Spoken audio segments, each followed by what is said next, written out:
say? Is it new now? Okay. I guess we can get started then. So I want to thank everyone for showing up today. Today's presentation, End-to-End Security Examining Inter-Chip Communication. So a little bit about me, if you don't know me. My name is Deral Heiland. I'm the research lead for IoT technology at Rapid7. And when I use the term IoT, it's just not consumer stuff. We're talking about everything from industrial to enterprise to consumer to transportation to medical. So it kind of covers all of those different areas. So I've been in IT for 25 plus years, and last 15 years specifically in security. Came over to Rapid7's pen test team about 6 years ago as a pen tester, a principal consultant on the team. And then along the road, they offered me the opportunity to come over into research, focusing on IoT technology.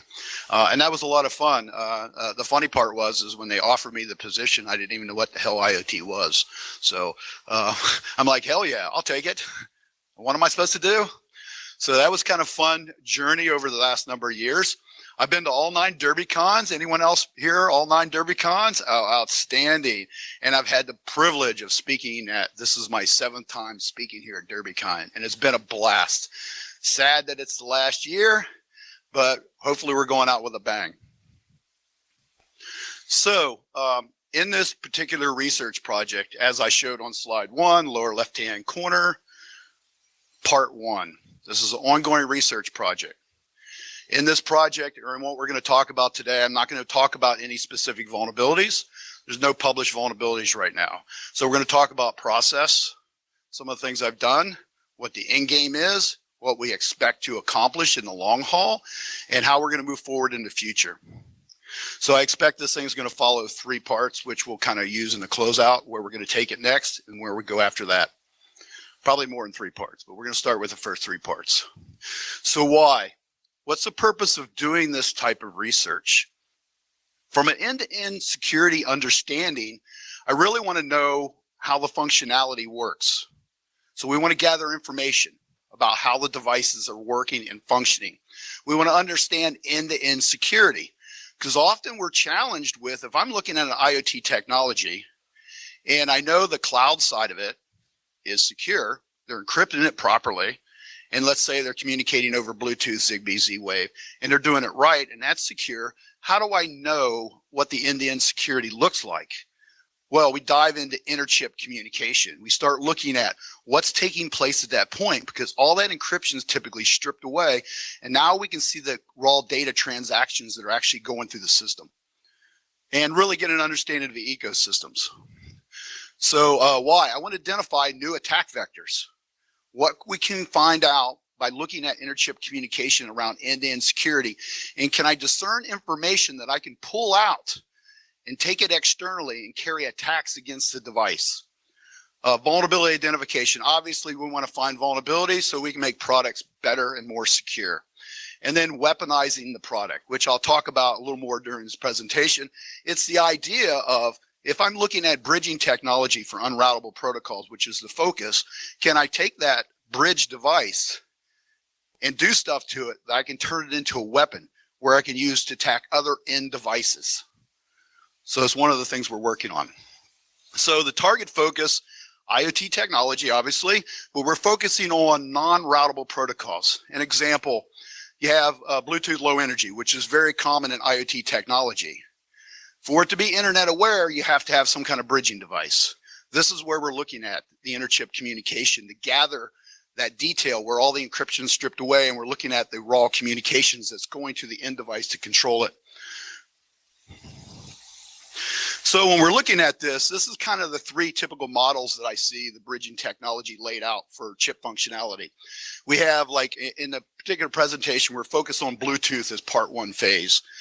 And we have the main CPU, and then we have a Wi-Fi MCU, or a main Wi-Fi MCU, as in this one right here. So this is the typical 3 I've seen so far. Now I may come across other designs for circuit designs that will break this down and maybe add other models to it. But this is typically what I've seen so far, and I've looked at 3 devices. I have 3 more in the project that I want to look at. so we can get a good understanding across multiple products of what we're going to typically see. So getting started. So the first start is, okay, we need to open up the device. We need to identify where we can get access to that communication. So the ways I typically do it is visual. You know, I can easily look at a device and trace runs. I can use a multimeter to trace runs. One of the other cool things is Damien did a presentation at Hack in Paris where he talked about similar stuff, where he did photo overlays. So he took a photo of the front side, a photo of the bottom side, laid them over top of each other, lined it all up, and was able to track runs and vias through the board. Really handy. He did a good discussion around doing that. So it's something to think about. And then x-rays. If you're dealing with multi-layer boards, x-rays may be a point that you can do to get a good understanding of how the circuits are laid out on the board. So the first example device that we're talking about today happened to be a Hickory smart lock. And right here we have the bridge device that's actually used to control this lock. So, and it happened to be this particular kind of layout. It had a BLE MCU, it had a main MCU, and then had the Ethernet circuitry coming in that fed the main MCU. So it gives us one main key point to interchip communication is mainly this one. So if you're looking at this one, it's a little more difficult because it comes in on 2 channels as Ethernet. And they're usually running each channel at 50 megahertz, so you got to put the data back together. So there's a level of complexity there that you need to consider in cases like this. But typically, we can look at the communication between these two. And when you're dealing with Bluetooth low energy devices, the communication to them is going to be UART, thus making this way much more simple as our first model to start looking at. And you're able to tap into that and actually capture all of the UART communication between the chips and then start doing various analysis. So here happens to be the board. This particular case, here's the main MCU, here's the Ethernet circuitry, and here's the Bluetooth module. So the first thing is, you get data sheets, you identify how this is all pinned out. We try to figure out the runs where it goes over to here, and it does tap into some GPIOs that have been configured for Bluetooth low energy as part of that communication. So, and here's actually me tapping into it. So we have, this is connections up for the Bluetooth UART transmit and receive, and the connections over here. And the reason why I have 2 connections over here is the connections between these two do not have any kind of coupling between them. They're straight connected over. And the thing I found out so far on straight connected ones, if you tap into this, if I wanted to inject data back in, it would not accept it, even on UART. But by cutting the runs, where the green marks are, we're able to cut the runs and reroute all the communication through a separate device where we can tap in with FTDIs or logic analyzers and things like that easily. And it also gave us the ability, and you'll see the breakout here. Let me see if we can get to it. So I built this small kind of breakout, and it gave me the ability to tap in on the Bluetooth side and this side over here, and the ability to open and close the circuits with a quick little switch if I wanted to inject data into the data stream. And here happens to be the rig with everything tapped in, and I got a couple Shikras hooked up to communicate with. I eventually end up with 4 different Shikras because I tapped into various other UART communication on the board to gather other pieces of data, which will show some of that information gathered from that. And obviously a logic analyzer. I always like a logic analyzer as the first thing tapping into the circuits. Gives me the ability to quickly identify, hey, is it really UART? What is the baud rate? Validate all that information. So when I start setting up all of the serial devices to communicate and capture the data, it becomes much easier versus trying to do it the other way. So it's typically how I hook everything up. So let's look at some of the data we captured and look at some of the concepts or thought process as I kind of work through this. So here's the first communications that we captured and the command structure that came through up here. And this is after we've kind of decoded and broke it all down. Now this opened up some interesting things because I'm dealing with a Bluetooth low energy device. I assumed the communication coming through this device would be Bluetooth low energy. When I controlled the device locally with my mobile application, it was Bluetooth. But when I started looking at this data, I couldn't find a MAC address to identify the end Bluetooth device, which you often will see in some form. What I did see was this block of data right here, which turned out to be ANT protocol. Has anyone ever dealt with ANT protocol? The same thing I had. It was like, WTF, what the hell's ANT? So I went out, and this is a proprietary protocol, but there's a lot of good information out there on it. Now, I wasn't going to go in and spend all my time trying to figure out the ANT protocol. I was more concerned with inter-chip communication, but I did find out a couple major things. It allows multiple pairing, as an example. Unlike Bluetooth Low Energy, where only one device can pair, multiple devices can pair to an ANT. The other interesting thing is ANT protocol is inherently used in devices like heart monitors and fitness tracker devices and things like that, sporting equipment, IoT. And I'm thinking, again, what WTF? Why the hell is this on a smart lock for a house? But the actual Bluetooth Low Energy device they were using was an NRF Nordic chip, and they had the both capability of Bluetooth Low Energy and ANT built into all of them. I'd never seen ANT actually used. It has the ability to pair multiple ways, which is kind of very unique, unlike Bluetooth Low Energy. I think I list 5, but it turns out to be 6. So we have everything from inclusion, exclusion settings, white blacklist. The difference between white blacklist and inclusion is some encryption capability functions associated with that. Proximity search. Within range, identify devices within this range, power levels you'll connect, outside this won't connect. A wildcard, connect to anything for the most part. That goes both ways, whether it's a transmitter or receiver. One could be wildcard, one not.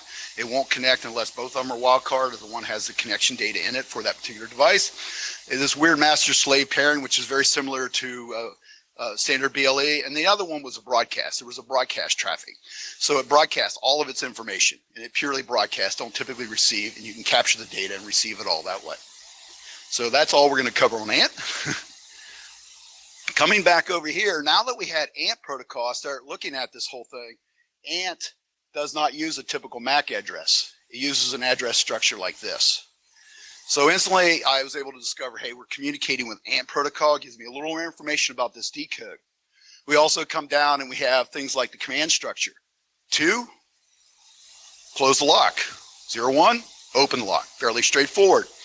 We come after that and we have the key. Haven't identified how this key is derived. It's probably done off the cloud. And based on some information we're actually going to look at here. I guess I'm running a little fast, ain't I? Need to slow down. And then the checksum, which happened to be 2's complement, 8-bit 2 complement checksum for validating this data. And we went through and we tried fuzzing things in this data.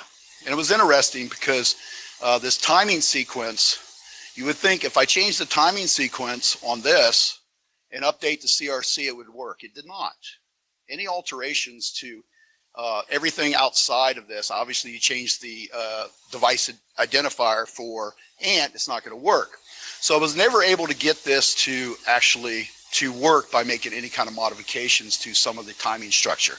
So it opens up some more things. We're going to circle back on this product and take another look because I've learned more as I went on to some other devices. So it gives us a chance to circle back. But we quickly are able to identify, you know, this entire structure and all the pieces through some just quick basic analysis, which tells us a lot. Now that we have the key, you know, we can work on how's that key derived. Can that key be replayed? What's the impact of that type of stuff? So I also was able to connect to the Wi-Fi side on this device, or the Ethernet side, and it was not encrypted. It was using MQTT. But the data within the MQTT packets was encrypted. So we had this blob of data coming through that was basically encrypted or encoded in some fashion. The nice thing is the main processor on this device had a UART console capability on it. And if anyone knows about the hardware, tapping into those is very useful for information. All the packets coming over MQTT were actually decoded and dumped to the screen, giving us more blocks of data. So in this case, we had the key that we quickly identified here, It's tagged as a key, makes it real simple. Does this equate to the key we showed on the other side?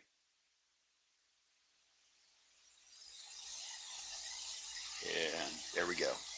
So it was base 64, so we just run a command, echo that base 64, decode it, hex dump it, and we compare it to the key, and it is a direct match. So we know there's no alterations to the key. So the key's coming from the cloud, so we have that information. So there's no breakdown in the end-to-end security at that point. We end up with a node structure. It's coming from the cloud, it's ending up on the device, going through the bridge. We get to identify all the core pieces of the communication. We've identified that this is the key structure. Gives us a chance to go back and say, hey, you know, how's this key derived? Can we identify further stuff out of other methods on the cloud to see how it works? So this kind of quick cover on that, but a quick observation of this. It uses ANT pairing, which is kind of interesting because we have a higher level of security because it was using the inclusive exclusive functionality. Means if the device is not configured directly for that ANT device, can't communicate to it. Now the next example I'm going to be talking about, we had a device that's also similar encoded into a specific device, and we found a way to encode it to go to multiple devices, which it wasn't supposed to. So again, we're going to circle back around on this one here and see, and what we'll do is we'll capture, in that case, with this moving forward, we will capture the complete setup, inter-chip communication. How is a end device lock actually paired up to the device, which is controlled from the cloud? Now that we can decode all the traffic and capture it between the chips, we'll be able to gather that data and possibly modify it to reprogram the device to be able to see other ANT devices, giving us the ability to do further testing or further fuzzing or injection attacks. And again, the purpose of that, as we think about it, is can these devices be weaponized? And the cool thing about this, which was interesting finding when we're talking about end-to-end security, is the fact that that key never, ever expires. If I replay that exact packet 4 months later on the inter-chip communication, I control the lock, which is an interesting concept on end-to-end security. I would want to see typical keys change or expire in some fashion. Because based on this, now anywhere in that food chain from the cloud all the way through the device, if anyone finds a method of capturing that key, it's always going to be valid and always have the ability to control that lock. So example number 2. Open my watch, it's just running slow on me. I'm talking too damn fast. Any questions? Okay, cool.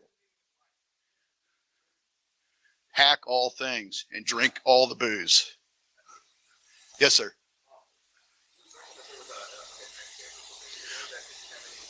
No, the timestamp had no bearing on it. So the timestamp, well, if we come back here, the actual timestamp, which is the blue up here, like I said, I altered it. I was thinking the timestamp may have played a role in salting the keys generation somehow. That was my train of thought. Since if I alter it, the key doesn't work. And you would think a timestamp should have little or no bearing. Because most testing I've done, it rarely does when the key comes through. So we're thinking that may be some part of salt or part of the process of how that key is generated. And that's not coming from the local device. It apparently is coming from the cloud. So it's something else to consider. So great question on that there.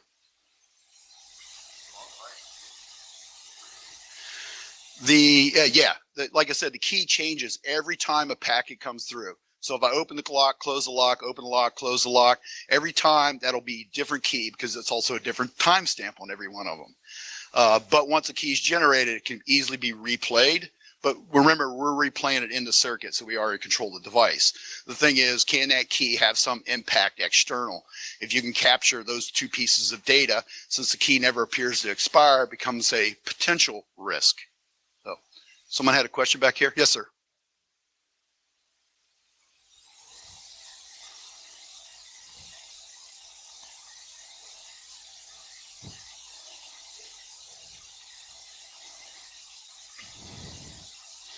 This one here, because it's backwards. Each one's backwards. So you switch the bit order, and it's, sorry about that. Yeah, it is the same. So we got C2, 2C. This is 2C, C2. So it's switching the bit order for each one of those 4-byte groups, but it is the same.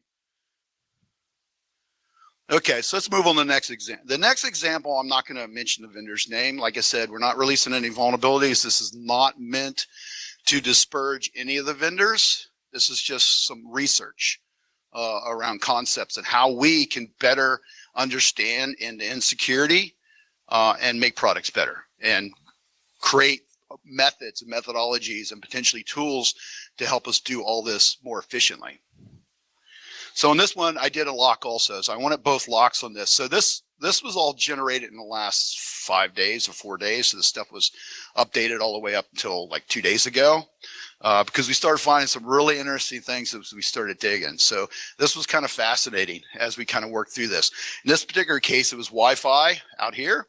So we just had a Wi-Fi MCU and a BLE MCU. This one I did some various funky things. So here's the device. And we can see here on the Wi-Fi module, which is an ExpressF, which I've found to not really like. It has its own problems. And then also the Bluetooth low energy device. So on the Bluetooth low energy device, we had coupling resistors in here, 2 of them on the transmit and receive. And I found out with these couplings, I could actually inject into the data stream without cutting the runs. Which kind of opened my mind. I'm not an electrical engineer by any means.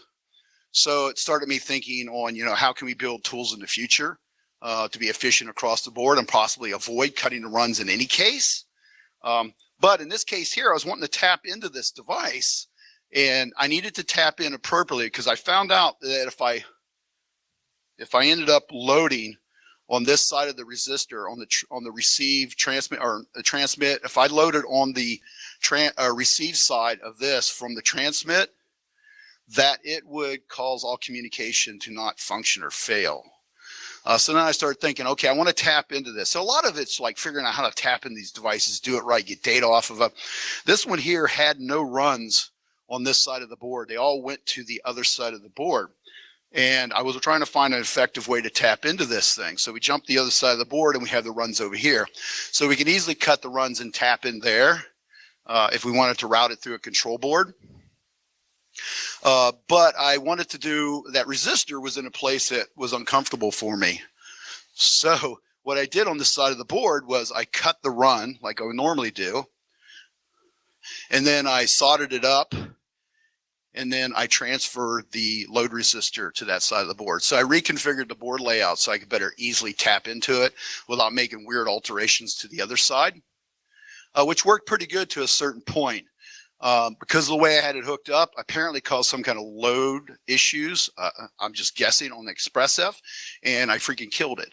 After like 3 hours of pumping data through it and power cycling it,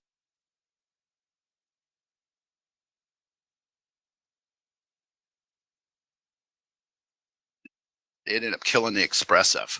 The amazing thing is I've done a couple engagements dealing with ExpressF devices on boards, and every freaking one of them, I've managed to kill the ExpressF module. So in this case, to get the board back up versus a whole lock set, because you can't buy the bridge separately, I actually went out and bought a whole freaking box of ExpressF modules because I already pulled the firmware off the device. So I'll burn it onto the new module and put it on the device to keep it running. Theoretically, let's see how that works. So here's how I hooked everything up. In creating these little work modules like this, I actually color coded this one to make it a little easier for me. So I'm constantly trying to better the way we're going to do this. And I'll talk a little bit about what our vision is down the road and how we're going to build some tool sets around this and make this modular and functional so that we can better improve the whole testing process. So let's look at the communication on this device. So here is the lock being opened and closed. So this is before we really know what the data is. Here is the data hitting the BLE. Pretty straightforward, simple block. It's nice because in these particular devices, it's not overly chatty. I've looked at some devices that it's like looking at a Microsoft box. It just won't shut the hell up. And trying to get data out of those adds a whole new complexity to it. Is like, okay, what really matters and what's just bullshit time sinks and all kinds of other crazy stuff. That's why I didn't put that device in here, because it would be screen after screen after screen of like eye charts. But this is a good example. So we send the data over, okay? First thing I look for, is there a MAC address here to identify the data or the device? The answer is no, I don't obviously see the MAC address. Here's the response back. It contains the MAC address. Get 2 responses back. When the signal hits here, it sends back that it received the command, and then it responds back with the current device status to say, yeah, the device did open, or no, it's in a fail state or error state or something like that. So when we start tearing into this, we're able to identify some interesting things. It turned out that the first 8 bytes here passed the command structure, because in this case it was 0, 1, and 0, 0 were the 2 commands for open and close in this particular device. We found out that this turns out to be the MAC address, and it's encoded. And the CRC, and I'm not an expert on all the freaking different ways of CRC, so I'm trying to figure the CRC out. And it turned out is if I just add all the bytes up to here and then add 1 to it and take the lower 2 digits, that's the CRC. So it was a little weirder than I'd like ever seen. Probably one of the more simple ones. Easy math, adding. But again, that's how the UART communication flows that we're looking at when we're looking at this data. So how did we figure out the MAC address? And we did this by fuzzing. What we ended up doing was we started by incrementing every one of these. So I incremented every one of these up by 1 byte all the way across. And then change the CRC to be correct. It turns out that if I incremented any of these first 8 up by 1, I got no responses back. If I increment the other bytes up by 1, I got a response back, but it was just an error code, so nothing really happened. And I never changed the MAC address. So I'm like, oh, what the hell? So I started incrementing up by 2. When I incremented up by 2, I was able to start changing these MAC address on the device.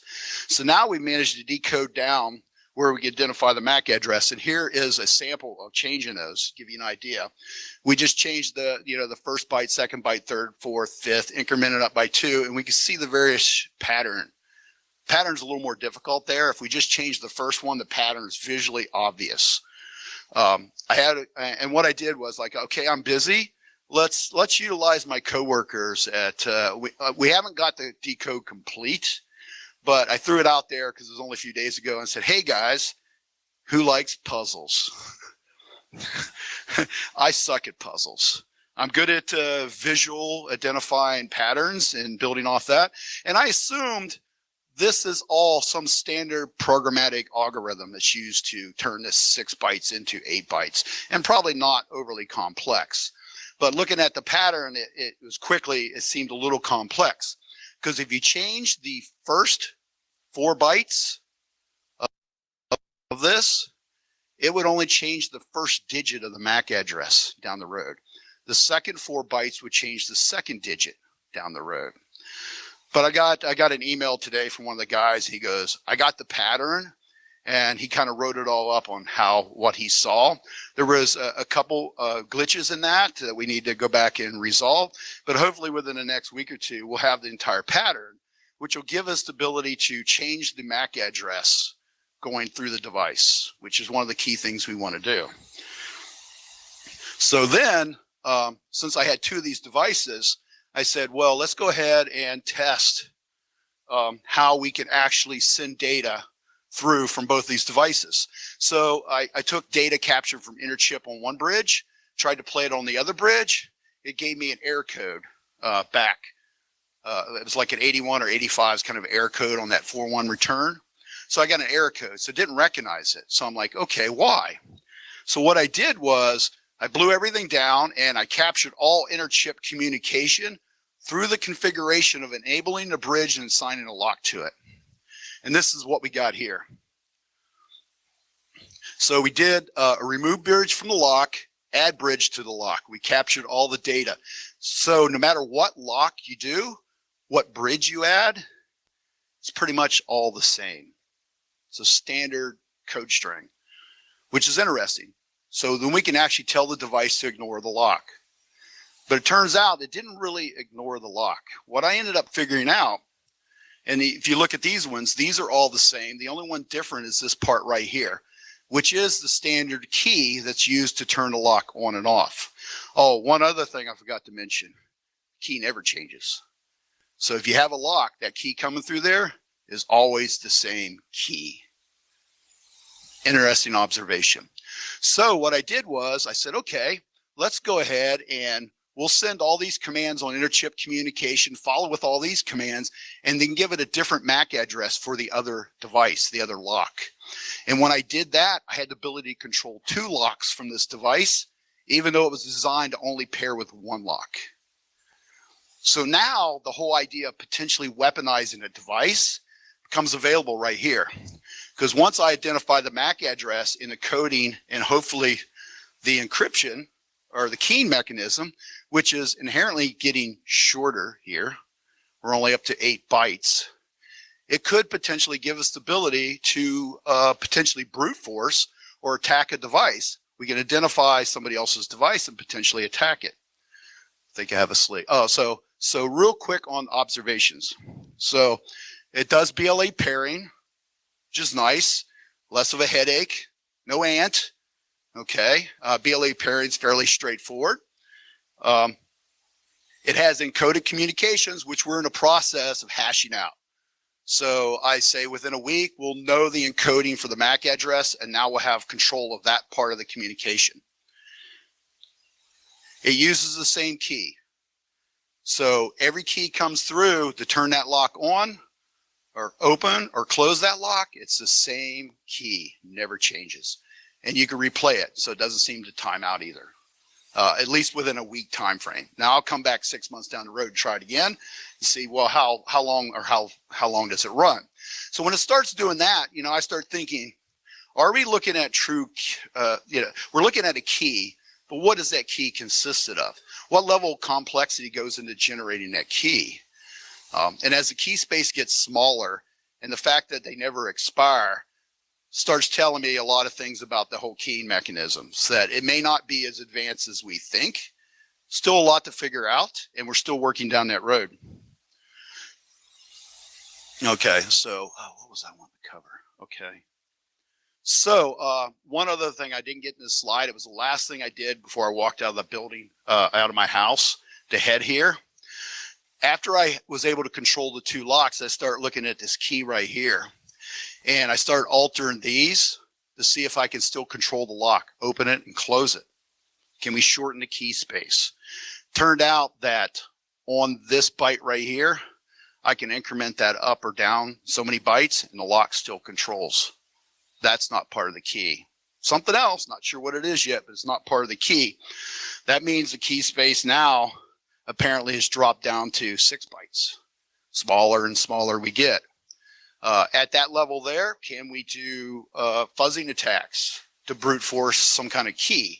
Well, it really comes down to how far more we can narrow that key. One of the other things we want to do is, since these keys never change and I don't have like 300 of these locks to get a sample of all the different keys for the different locks, I only have 2. It'll be a little harder unless somebody wants to buy me, you know, like 100 of these devices. And I figure you're not going to do that. So again, observations. Any questions on that? Yes, sir. So I haven't put a lot of time into reverse engineered firmware.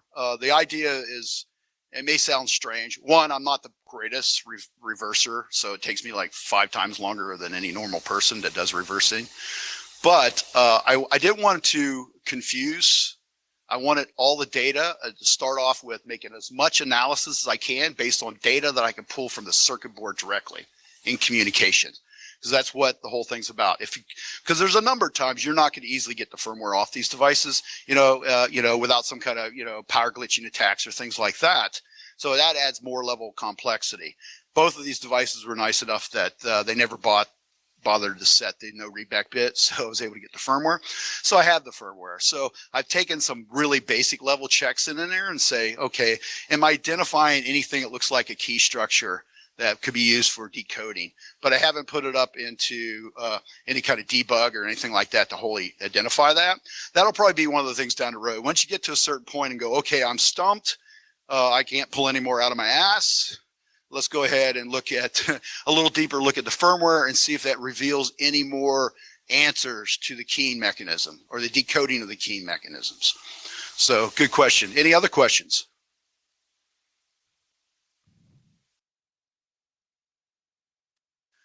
Okay, testing processes. Kind of the, why am I doing this again? What am I looking for? So I want to look at replay attacks. Can I do replay attacks within this? Can I map the communication? I want to map the communication across the board because some devices you may have multiple communication paths to various control devices. The control mechanism is still coming down the same, as in, it's still coming from the same cloud to control some devices hooked to it, but you have some more advanced bridges that may have Bluetooth low energy, Zigbee, Z-Wave. So start thinking about that. How do we, in the future, look at interchip communication as it relates to the data that's being forwarded to those? Because most likely it may not be UART. It could easily be, I've seen everything from SPI for certain devices to, I2C and things like that. So something to think about. Can we do that? Understand the functionality. Validating end-to-end security. What is the data flow? And is there obviously any flaws in the security? The one thing I'm looking for, and I expect I'll eventually see it, but maybe not on lock devices where they're actually letting the key flow all the way through the lock. But what about lock devices where a lot of the control is at the board level? It's designed to always work with a bridge. Won't necessarily work with not a bridge.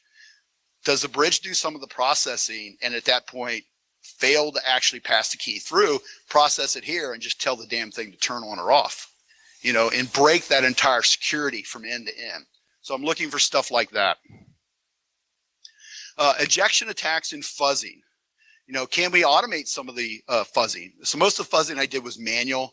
It was done for a very specific reason. 2 bytes here, 2 bytes here, 2 bytes here, look for patterns. Am I able to alter anything? Can I still control the lock even though I've changed certain parts of the code? Those type of things, which are very revealing. Also, looking at it from both directions, I'm looking at attacking the end device. What happens if I can go back the other way? What if I can go back to the cloud? Because if I can identify the communication going back to the cloud, because it's telling the cloud the status of the device. Okay, so can I easily replay that data back out there and control it? As you've seen, there's no key mechanism for validation of the information going back. So at that point, there's a possibility that I can actually change and identify a different state of a device in the cloud that could impact the overall functionality or security of the device. Something to consider. Fault conditions, resets. Can I force the device into reset? Hey, if I send a key that's all F's, what the hell happens? These devices have weird ways. Sometimes these devices have keys that are like fixed, as in, you can go up to the device and you can pin a number in. How does that play on the device when it comes to keying? Or in local mode, how do they compare? Can we go ahead and actually create a reset on the device that'll cause the device to fail into some state that it wasn't intended to go into? So let's go ahead and check that. Can I crash the device? Basically just freaking bricking it all together. And past research or testing I've done, I've been able to identify information on interchip communication that I was actually able to use to interact with the cloud services that led me the ability to identify all of the bridge devices around the world for a company and the ability to remotely reconfigure them to point to a device that didn't exist using data that I've gathered from this method here. Basically saying, hey, all these devices, point to the MAC address 0000000, basically bricking the control of every one of the devices on the earth. So there's a lot of potential impact there around some of this stuff. And then again, data enumeration. What does the data mean? What can we construe from the data? How can we use that data? So thinking around those processes. Weaponizing technology. How can I take my bridge device and control your door lock is one of the goals. Could you do this with every potential device out there? No. A lot of them have good security, good keying mechanisms, rotating keys, unpredictable keys. But as key space gets smaller and smaller, and now that I have, as an example on this device, the ability to tell it to hook to any device, even though it was not configured to initially do that, it gives me the ability to inject into that device, particularly if I can figure out what the keying mechanism is. And if that's successful, or the key space gets small enough, it becomes brute forceable. So then we can basically program the whole thing up, take the bridge device, hook into it, use the built-in electronics designed by the company to target somebody and brute force control of the end-based IoT technology. That like totally cool shit to me. So, future, what are our plans? This is the big part. Like I said, this is part one. The next thing is I'm hoping by first quarter, I want to release a white paper around these methodologies, concepts, something we can all get value from. And of course, I want to point out the reason why I did this as a phase one or part one, I'm looking for feedback from the community, thoughts around this process. Can you get value from it? What would you like to see? What's the end game? I don't want it just to be me. I want feedback from the community to help me make this move forward. Because the ultimate goal, as we mentioned up there, is tools. We want to produce tools. Kind of the best way to describe it. How would you like to have a burp proxy style capability on a UART communication channel? The ability to basically capture in the flow, halt it, let it go forward, or alter it, let it go forward. Also replay. Can I pull it over and do replay, alterations and replay? And the third one is intruder. Can we take like an intruder-like function, and now we can set it up, regex structure on it, and go, hey, start freaking fuzzing. So that's kind of where we're going at the tools. And of course, I threw Metasploit out here. Metasploit has a hardware bridge that was developed by Craig Smith here about 1.5 years ago. We haven't really leveraged it in any cool scale. So I'm starting to think, you know, if we build this device, and what I'm thinking about doing from this whole concept, and just to point out the person who's going to help me do this is Matthew Kino, who is on the Metasploit team at Rapid7, has volunteered to help me with the coding process. I could do the coding, but it'd take me like 6 months to do something he could do in like 2 weeks. And I've done that a number of times in the past. And I started thinking, I want to move this project forward. I don't want to spend my nights writing shitty code. I'd rather have somebody that's really good at it. And Matthew's promised to step in and help me. So the goal is to release that code mid next year, because we want to get enough sample research done that when we go to write the code, that it will work in every example possible, or at least most of them. And of course, back to the Metasploit module, the ability to tie whatever we create into the hardware bridge. My train of concept on this tool is to be able to build it out like on a BeagleBone, and then we'll build custom shields to go on the top for interconnecting every one of the devices, possibly putting load capacitors on there so that we can get away from cutting the runs if that's possible. I still have to kind of work through some of the stuff on that. Like I said, I'm not an electrical engineer, but I will get it. It should be simple. Should be able to get it figured out.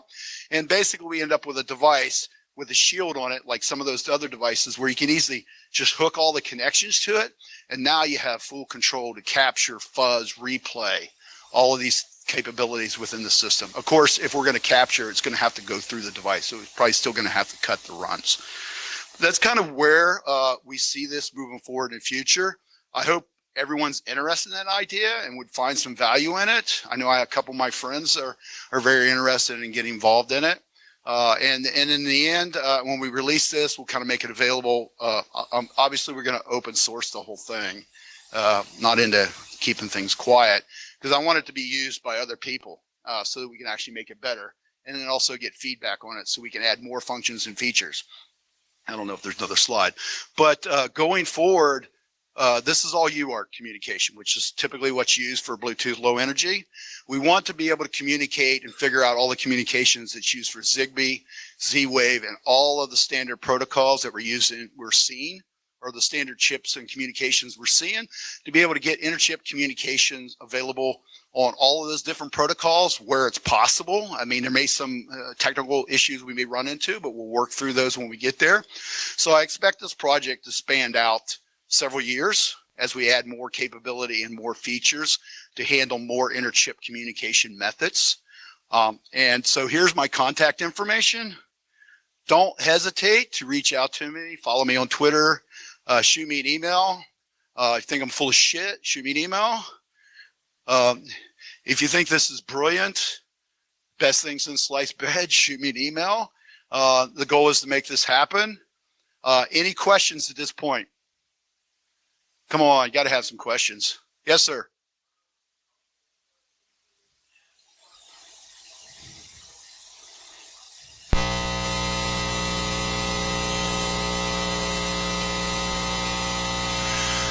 I mean, there's a lot of places, you know, when you go into a board, there's a lot of complexities, a lot of functionalities, and a lot of features in there. So in my opinion, there's always other places in there. Thank you. One of the things I ran into a while back, and it wasn't necessarily directly with this, but it was interesting how a device was actually being programmed by inter-chip communication. We had two processors, and one of them happened to be MRF49, which is a multi-frequency 915, 433, and whatever the 800 version of it is. And the company had put their protocol out saying what they were using and how it was configured, which was total bullshit. Because when I tried to do an SDR to capture this data, it's like none of this is working. Why? Inter-chip communication, which happened to be SPI, pulled down the data sheets, captured all that data, and there was 10 32-byte packets sent to the device. Compared that to the data sheet, it told us exactly how the MRF49 was configured to run, and then we were able to build the SDR to match it more appropriately to interact with it. So there's always other places. This was kind of focused on end-to-end security. It's coming from here and it's ended up on this device over here, and this is setting in the middle. So very much focused on the data flowing through it. So if we're dealing with any other protocols or communication methods that it flows through to something, I think this plays a big role in understanding that end-to-end security.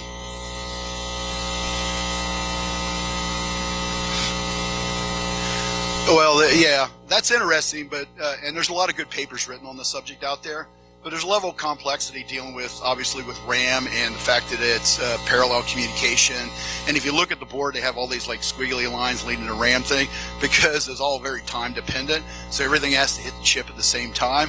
So to be able to tap into that, you can do it. I've hooked up and I've seen the data come through, but it's all in parallel. So then you got to put it all back together, and then all the proper timing sequence so you can put it back together. But there's some great papers out there. I've read a number of them. But yeah, let's not take anything off the board in the long haul when we're really trying to understand end-to-end security. And of course, with that there, I've had, brainstorms where, hey, can I pull the RAM chip, put a device in there, piggyback that off of it, and be able to capture all the RAM communications, as ideas. So I'm always looking at methods, how I can use this board to discern information, to really understand the overall security of a product. So that's definitely not off the board. Maybe for this project here, because of the complexity, but definitely not off the board as a project sometime in the future, which I'm always thinking about.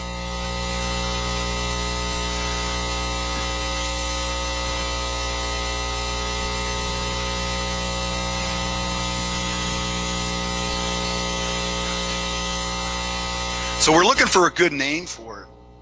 And I don't want it to be some variation of burp either, let's be real. I just use that as a good example because people understand burp, the concept of burp.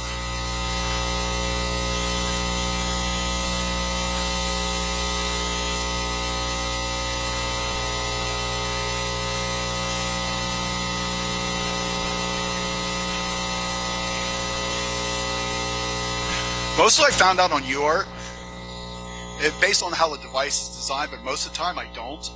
Because I can come back and just play the same damn packet like 3 hours later and it works. As you get into SPI, I2C, very much more time dependent, which could be more impactful that we'll have to consider. Any other questions? I thought there was one back here. Yes, sir.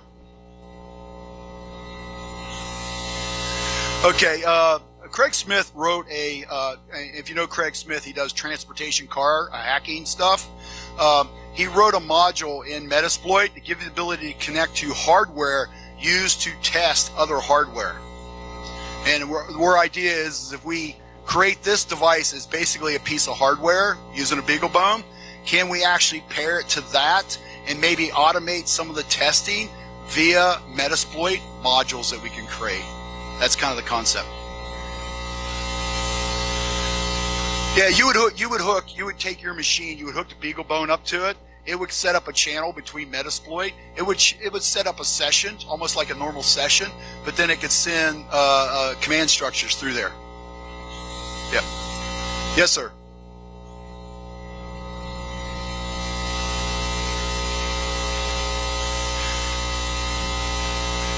No, it was they had totally dropped the ball. There was no SSL pinning in that case, and yeah, which is common. And then they also had failures in API security.